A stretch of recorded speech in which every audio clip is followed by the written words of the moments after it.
With us now, maritime lawyer Michael Winkleman, specializes in catastrophic injury.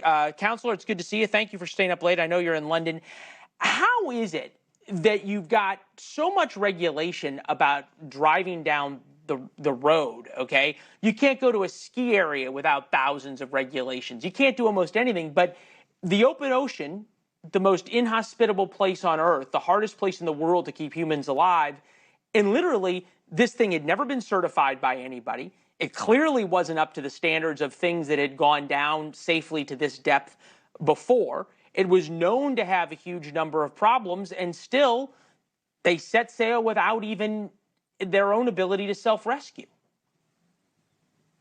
It's a great question, Leland. I mean, this is all so new. There's just still way many more questions than there are answers. But what I can tell you is the sea has always been a place of tremendous lawlessness. I mean, for centuries, there's been seagoing vessels, and it's always been a challenge to keep up with the regulations to make sure people are safe.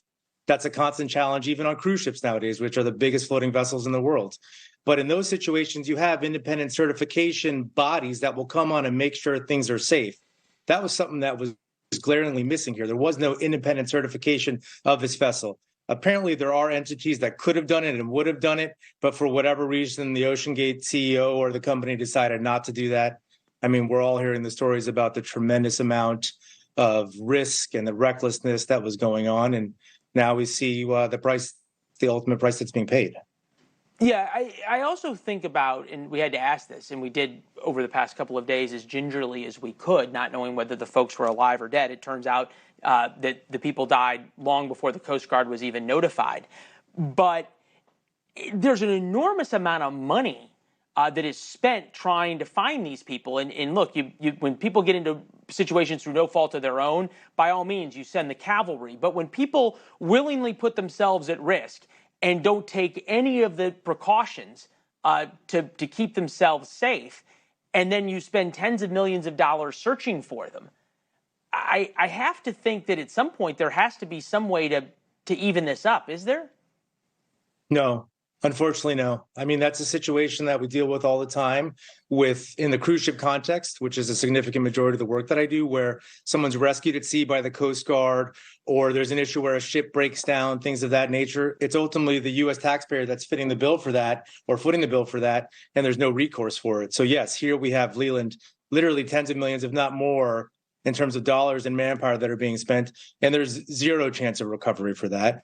Hopefully there will be a real chance of recovery for the families who have lost their loved ones in this situation. I'm sure we'll chat a little bit further about that. No. Fred Hagen, they're called crew members on the Titan. I think they did that so they could keep up this idea that it was exploration. It wasn't a paid trip, which allowed them to get around so many of these regulations. OceanGate passenger on Dan Abrams' show about really the safety of this thing.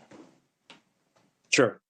No one ever said it was safe. Stockton Rush didn't say it was safe. Everyone that participated signed an agreement or signed an acknowledgement that they could die or be grievously injured. I think everybody can reasonably agree that OceanGate is not going to be a going concern after this, and nobody's going to get on one of their submarines or anything having to do with anybody who's involved in OceanGate. Put that aside for a second. Is there any recourse for these families once they've signed away their lives and the CEO is dead? Absolutely. I mean, I think the first critical question is whether or not there was any insurance on these vessels. They're such unique vessels that I would imagine it's exceptionally difficult for them to even get insurance for it. But outside of that, yes, I think absolutely there will be tremendous litigation related to this terrible tragedy. I think the negligence is quite clear on behalf of OceanGate. You have a tremendous amount of very unique maritime issues that are in play. One of the key ones is whether or not the waiver would be enforced. As I sit here right now, I haven't read it. I've heard a lot about it, that it says death, death, death, but that's pretty common in most waivers. So there's unique federal laws that could actually avoid that as in its entirety. There's situations of gross negligence that come into play that could void a waiver. You also have issues with something called the Death on the High Seas Act, which is this terrible federal law, Leland, that was passed in 1920 that basically says that when people die on the high seas, their damages are limited to money that they're providing to dependent beneficiaries.